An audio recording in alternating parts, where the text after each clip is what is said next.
Hello, my name's Caroline Davis and welcome to Bombora TV and our look at the future of video in learning. Today in the UK, over 15 million people will watch over 200 million videos online. And just this month, over 35 million people will each watch almost 17 hours of video. Every day, more and more of us not only watch videos online, but comment on, link to, and share videos online. In the past 3 years, visits to online video sites have grown by a whopping 80%. And YouTube is now the third biggest website in the UK. Right now, video makes up 30% of internet traffic. By just 2013, it'll be 90%. Online video is already a huge part of the way that we communicate with each other, with ideas, and increasingly with brands. Video helps your website and your business get seen. Websites with video receive more clicks, increase response rates, and helps put your business on the first page of search engines. Videos have both visual and audio information, which complement each other and result in high levels of engagement, making knowledge retention much easier. After 72 hours of viewing, the average human can retain 10% of text, 65% of images, and 95% of video. With the emergence of faster broadband speeds and 4G technology, video can increasingly be used to compress time and space for companies wanting to streamline knowledge dissemination. And an event doesn't need to be limited only to those who can attend. It can be filmed and shared to everyone who wishes to benefit from its content, both nationally and internationally. An increasingly used form of online video for knowledge dissemination is the webinar. Also known as webcasting, this content delivers information efficiently whilst overcoming the hurdles presented by geography, time and costs. In this session, we'll explore the benefits of webinars and are pleased to have Sarah Platt, the co-founder and managing director of Kinura, a company long involved in live streaming of video content for a diverse client list, including Ogilvy, Tate, Haymarket Publishing, BMI, Coca-Cola and the British Film Institute. Sarah's also founded a new company, Say and Show, a live video webinar platform. Joining her is Managing Director of Bombora TV, David Hunstone. In pre-Web 2.0 days, David worked as a producer with ITV, Discovery and B-Sky B. In recent years, his companies have specialised in delivering moving image content for both traditional and digital media spaces across the e-learning and e-commerce sectors for the likes of Jaguar Land Rover, RBS and Thomson Reuters. Sarah and David will present their perspectives on the benefits of webinars and then we'll discuss their views. So Sarah, what do you see as the benefits of webinars?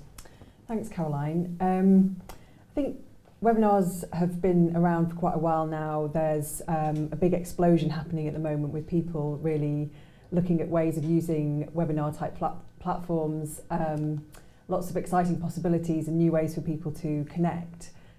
There's obviously a lot of people who are already using webinars to support their business objectives as part of a marketing campaign. A really obvious benefit at the top level is saving time and money on travelling, and if you experience train delays and pay extortionate train fees like I do, that might be enough to convince you on its own. But I think it's a really important point that you'd be amazed how much time you can actually save, and obviously money as well. Reducing your carbon footprint is something that a lot of big organisations will be interested in and perhaps have to report on legislatively. So there's a lot to think about in terms of just green credentials, but also I think as we move into the 21st century, thinking about how you can actually connect with people without being there physically will become increasingly important because of the environmental situation that we're in. So I'm just going to try and get into a bit more detail of how you can actually use webinars and talk through some examples to give you some ideas. One tried and trusted strategy that a lot of inbound marketing, content marketing people will talk to you about is giving stuff away. So this is all about actually sharing your knowledge and creating content around your area of expertise. So the whole idea is that if you give your knowledge away rather than actually just blatantly promoting your product, you'll drive more traffic to your website. There's been some quite good studies done lately that webinars used in this way can actually lower the cost per sales lead compared to perhaps traditional sales methods of going to trade shows or having sort of people cold calling, those kind of old traditional methods. And obviously any money saved on the bottom line in that area is money in your back pocket, so that's a direct benefit to the bottom line. Webinars can help you also become an expert in your chosen field or position yourself as an expert, and I think it's really important to remember that if you don't, someone else probably will, because your competitors will be no doubt actually producing content themselves, and it is getting more competitive and more difficult to get heard online. So by becoming an expert in your field, you'll be able to, again, share that knowledge and reinforce your position. I think something slightly different is attracting attention. There's a lot of studies that show that if you deliver webinar content, people will really remember you much better than if they just read an article that you wrote or blogged about, because they're actively registering, they're actually actively participating.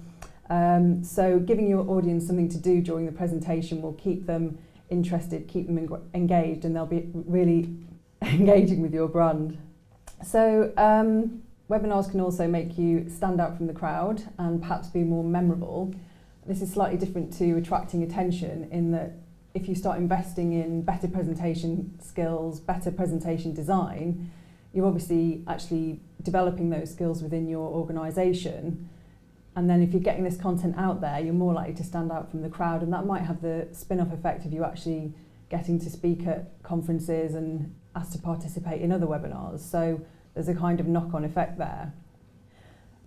Obviously as well, if you're becoming an expert and sort of standing out more, then you'll be able to build up a community of followers. Building up that audience just means that you're, again, just sort of exponentially growing the people that you'll be able to market to or talk to. Once you become an expert on a given topic, you might be able to charge for content once you get into a bit more detail. Even if you're just covering the production costs of producing your webinars, then you're covering your costs, so you know it's a win-win situation. There's a lot of companies already charging for training material and different types of learning content. Many webinars are also funded through a sponsorship arrangement where a company might collaborate with a media partner or a sponsor, and they're funded that way. There's also much more scope now, as I was saying earlier, to actually stream video as part of a webinar, and this wasn't really possible before because of bandwidth. So it does offer a lot more opportunities to actually build rapport with people, get into a bit more detail, get more creative. Video can just be much more personal and allow you to demonstrate products, show off different types of technical information. Obviously you can come into a studio, you can have something filmed in your office, and it's much more affordable to do this these days. And you know, you can, there's many tools you can just use even over a wireless network within your own organisation using a webcam. So it's not expensive, it's not complicated, and potentially gives you an option to build that rapport, get some virtual eye contact with people, and be more than just a kind of audio call with slides, which potentially can get a bit dull. And it's worth thinking in terms of if you are using video about, you know, being more personal, being more entertaining, because at the end of the day we are all human, and people like to see people and interact with them. Because webinars are interactive, you can learn more about your audience, find out what they really want to know. It might be much more productive to do your market research using webinars, getting feedback from your audience rather than potentially sending somebody with a clipboard out into the street, or those kind of, again, old traditional methods of doing this kind of stuff.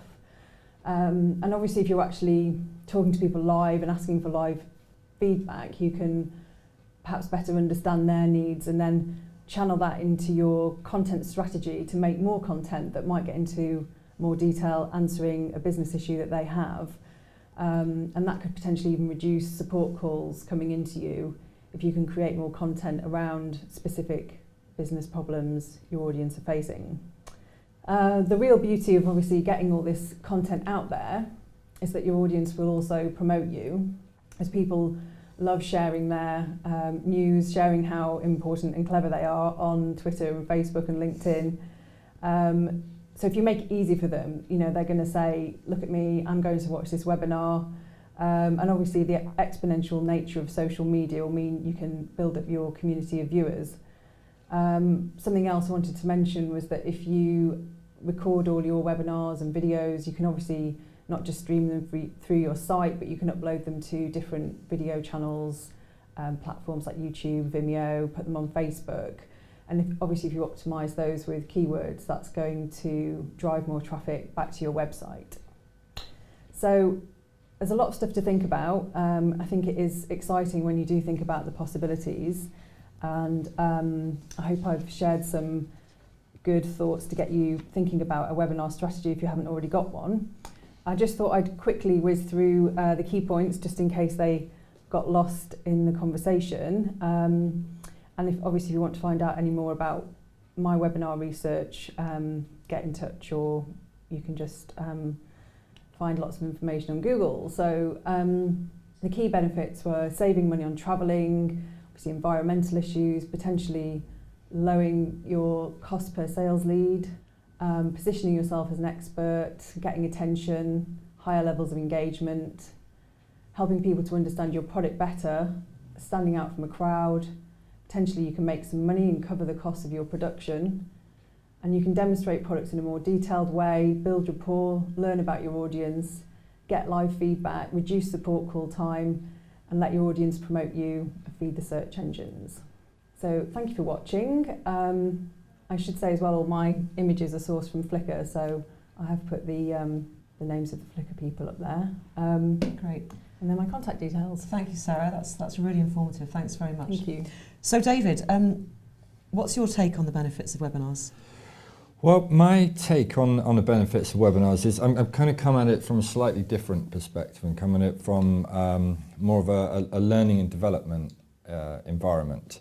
But before we sort of dive into that, I thought it'd be useful to consider the macro environment. And let's just see if I can find my slides. So yeah, I just thought it'd be great if we kind of consider the environment that we're currently in. The obviously the whole world is still in a period of economic hardship, and lots of business owners are asking themselves the same questions which governments are asking themselves, and it's how can we deliver the same or ideally more for less money. So that's an area which I think Sarah's just touched on, which is webinars, and using this sort of technology can really help answer some of these questions. So how do you go about doing that? Well, one of the things I'm interested in is channel shift. And this is a term that's bandied around quite a bit in government circles. And it's the term that's used when an organisation is seeking efficiencies through better use of technology, so that the efficiencies which they're generally searching for are savings in time or money. And the fact that it's guided by technology means that it's constantly evolving. So it's an interesting topic to get into. But I think the next slide here just shows what some of those savings can be and why organisations and governments in particular are really interested in it. So this slide shows that what it's talking about is if it's a standard face-to-face transaction, maybe with a customer, that's going to typically cost your organisation £10. Now, if you can move that transaction to online, that same transaction, that same sort of relationship that you're building, you can lower that cost to less than, it's actually less than 50p, but it didn't look so neat on the slide. So that's why people are interested in it. And I've just got a couple of examples to illustrate. These are projects which I've worked on. They are generally more straightforward video projects, but I think it's useful just to put it into context. So the first project was a project that we completed for the Valuation Office Agency. The Valuation Office Agency were having lots of problems with people complaining about their business rates. So they would have people telephoning into the office and sitting on a call centre and complaining lots. The Valuation Office Agency response was that they had to send down a surveyor to the business owner's property, physically measure out to check the rates, and then say to the business owner, okay, no, actually, you're right, or more than often the case is that we're right and we've just wasted a load of taxpayers' money. So what they did was that they monitored the most frequently asked questions that were coming in to the call centre, and they then just turned those into to 5 frequently asked question videos, and that had a dramatic reduction both in the amount of calls coming in, but importantly the amount of times that they had to send out their face-to-face surveyors to the site. So that's one example, real-world example. The other example was a project that we worked on for Thomson Reuters, and it was for BusinessLink. So BusinessLink had regional BusinessLink advisors. I think there were 650 at the largest point that it was.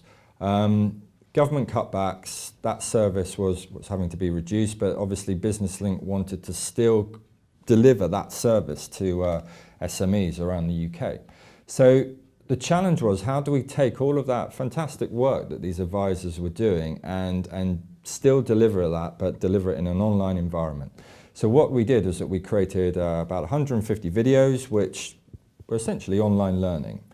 Now, how am I linking this into webinars is that lots of the content was from both cases, which were really effective, was presenter-led content, generally done to sort of scripts or presentations with video to sort of back it up. It's essentially an early form of webinars. So it was, when we started getting involved in these projects, I realized that these were very effective, and I sort of got interested in this space, and in particular in the learning and development environment. So in a very roundabout way, I'm about to start the presentation. But before I get to that, let's just frame it in the actual learning and development environment. It's one of the largest industries in the UK. It mirrors the expansion and contraction of the UK. So it's actually a very interesting industry to work in, so you can spot what the actual business climate's like. What's happening is people are wanting to do more in-house training. They recognise that face-to-face training is very effective, but obviously it costs more. So people are looking to do more in-house training to save money, and the challenge is, how can you still keep that quality up? So there's been a big increase in e-learning content. It's the right time. People are much more technical savvy. You know, every house has generally got access now to broadband. Everyone's got access on the mobile phone usage. The broadband's going through the roof. So it's absolutely the right time for e-learning. And webinars are one of the key tools within the e-learning environment. So I know we've covered this already, but just for clarification, when I talk about a webinar, what I'm talking about is an online seminar where someone is presenting and the audience is attending from their local device. So what are the benefits of a webinar within this environment? The key thing is the effectiveness of it as a learning tool. Why is it so effective? Well, if we look at traditional text-based reading learning, the written word, recent studies saying that actually communicates 7% of what the person delivering the content is actually trying to convey.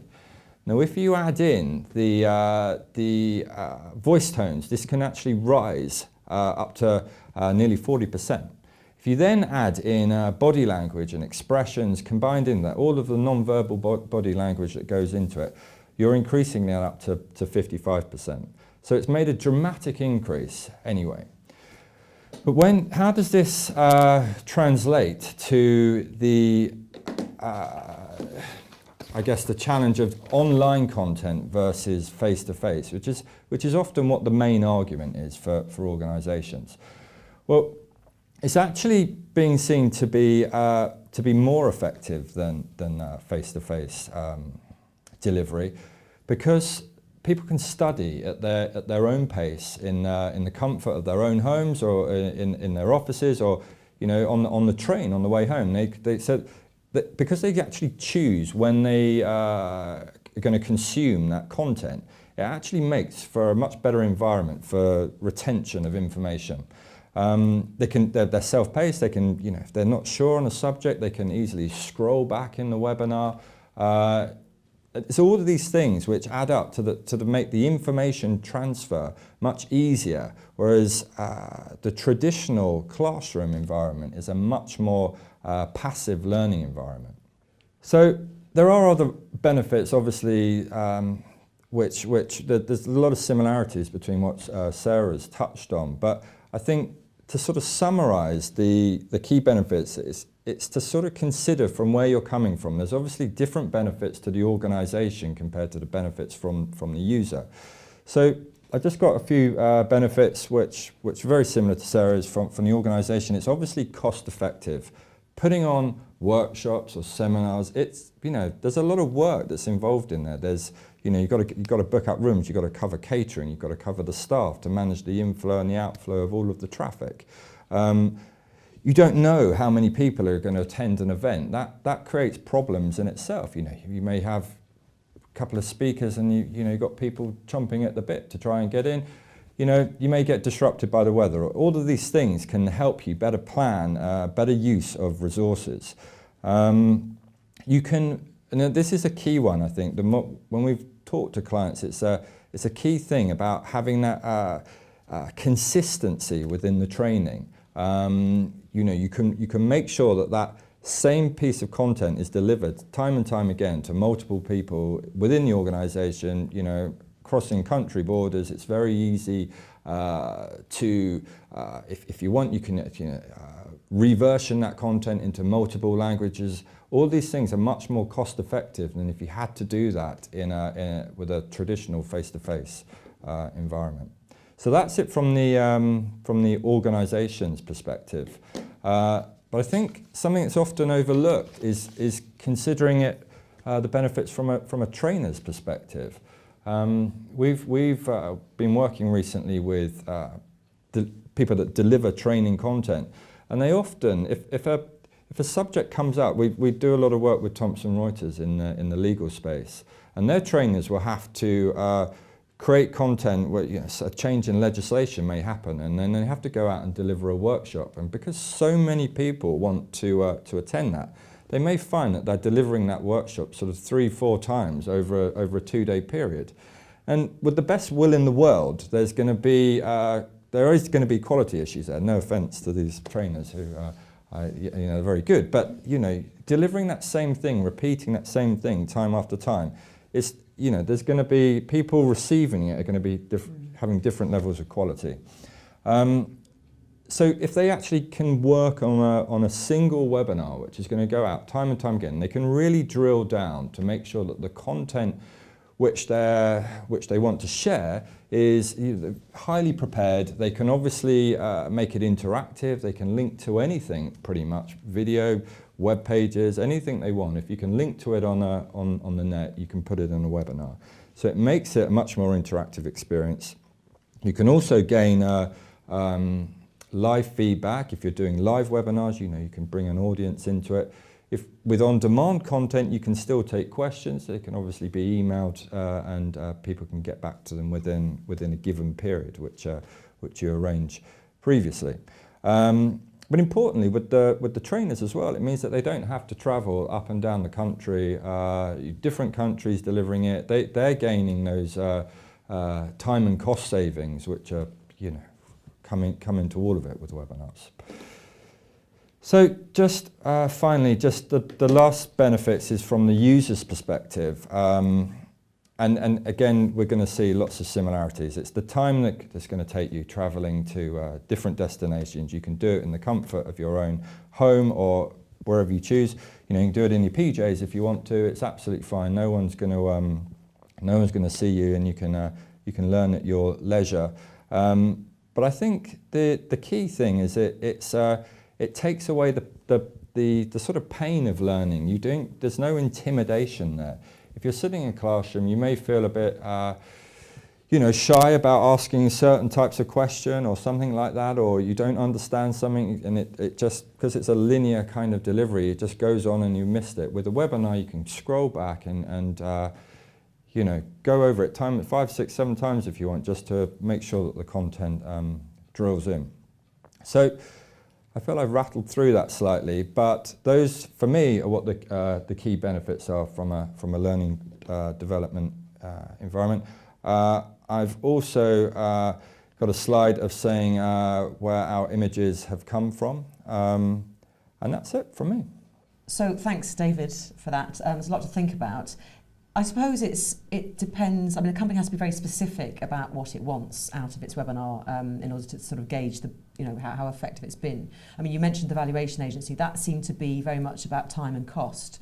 Whereas if you look at some of the e-learning webinars that you do, that's a lot more about the learning effectiveness and how you actually demonstrate the success of an e-learning experience. Yes, I think with any part of a webinar strategy, the strategy should always come first. You should decide what are the core business objectives or personal objectives, whatever it is. What are the core objectives that you want out of the webinar, and then work backwards from that, or rather forwards from that. But the strategy should come first, and that will define what the correct type of content is for your webinar. Great. And Sarah, I suppose looking at it from the outside, anyone sort of thinking about doing this would think camera, studio, lights. I mean, how would you persuade someone that actually the cost isn't that significant? Well, I think it probably comes back to what David was just saying about actually having a clear idea of what this piece of communication is about. I mean, that's what you should do with every project of this kind that you're approaching. So it might be that for some companies you can get some software for a couple of £100 and run your own webinars very, very cost effectively. But obviously, if you're doing something that's much more high profile, you might want to make sure you've got an agency partner, you're going into a studio, you're preparing the content. I mean, it's production values, and it's really down to an individual case as to what you actually want to do. How important are production values?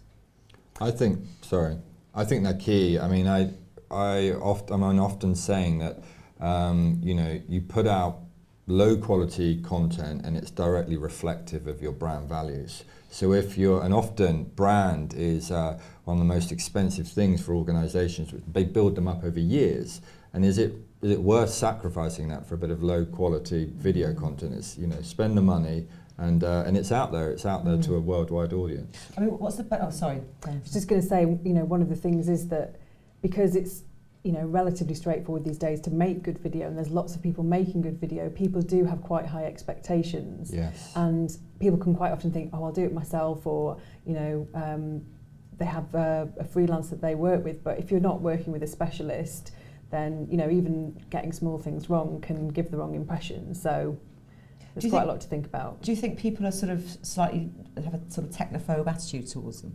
What, towards video? Towards webinars, in your experience, what you've seen? I think to just sort of backtrack on Sarah's point, I think the key thing is that people are actually experts at consuming video content. Every household pretty much on the planet has a television in it, and they see, from Hollywood movies down to high-end BBC dramas, everyone is very good at knowing what great quality video is. But as soon as you put bad quality video on, it sort of jolts people, and they may not know why, but they know it's bad. Yeah. So it actually sticks out. It's a lot more obvious when it's bad quality than it is when it's good quality, if you know what I mean. But I mean, I suppose the thing is, it's with webinars, you have that sort of you have that interaction with the audience, with the listeners. I mean, how important is it to give people a sort of stake in what they're watching? I think one of the things is that the technology, whatever people are experiencing on the screen, that should be seamless. It should be invisible. They should be able to participate and not feel afraid of joining in with something, or doing something, sending a comment and getting sent back to the wrong page or something. So there's something about actually making it a really good user experience so that people don't have to worry about that side of things. And certainly from a learning development point, if you can encourage interaction with the content, that's going to kind of like embed and deepen the learning and make recall much easier. How do you promote it? I mean, how do you sort of get the message out that this is an event and create a buzz around it? There's quite a lot of really good sort of how-to case studies floating around the internet of a kind of timeline for promoting a webinar, which is usually like 30 days before, email reminders in the run-up. So it's worth kind of planning all that out. And I think, a lot of webinar marketing is based around email marketing. And obviously everybody's busy. A lot of the time people sign up for something live, but as it gets nearer the time, their diary fills up. So, you know, you don't want to be spamming people, but you do want to be thinking about reminding them at a good time when they can actually go, oh yeah, I forgot I was actually going to watch that. You know, I think again it's down to you to get as creative as you'd like with your marketing and think of it as an event. How would you promote an event? You might be using social media, you might be even using print advertising. It does still exist. You know, you can go as far as you want, really. So how do you know, how do you measure the success of a webinar? Well, I think it depends on what your objectives are. If your objectives was lead generation, then it's obviously you measure the amount of leads that come in, and you probably want to be tracking everything from the amount of leads that come in, for how many meetings that you get out of it, for how many actual sales conversions come down on the back end. If it's learning content, you can track kind of like awareness of the content, viewer engagement whilst they're going through it. Lots of people are turning webinars into CPD content and putting quizzes on the back, so you can actually measure there to see how much content's actually being drilled down. And I guess the other thing is, does the audience come back? You're doing something right if your numbers are going northwards. But again, it comes back to actually having a clear idea before you start of what you do want to measure, because if you haven't already put some kind of reporting and analytics in place or worked out what data you want to gather, then it might be too late. So you need to think about that before you even start. And I suppose looking at it, webinars should be the start of the process and not a sort of end. It's not the end result.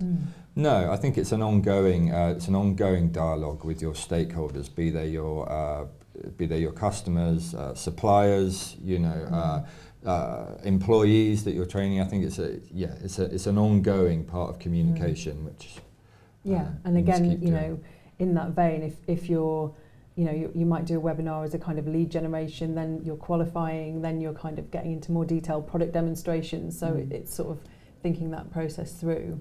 So how just looking at sort of the information that you're giving out in webinars, how much information, you mentioned earlier about giving free stuff away, it's the new black. how much information should you be giving out? I think if it's a marketing exercise and it's a free webinar to actually gather leads and generate some awareness, then you can give away as much as you like. I mean, nobody's expecting you to give away your patented trade secrets, but actually sharing your knowledge is a tried and trusted method in terms of marketing.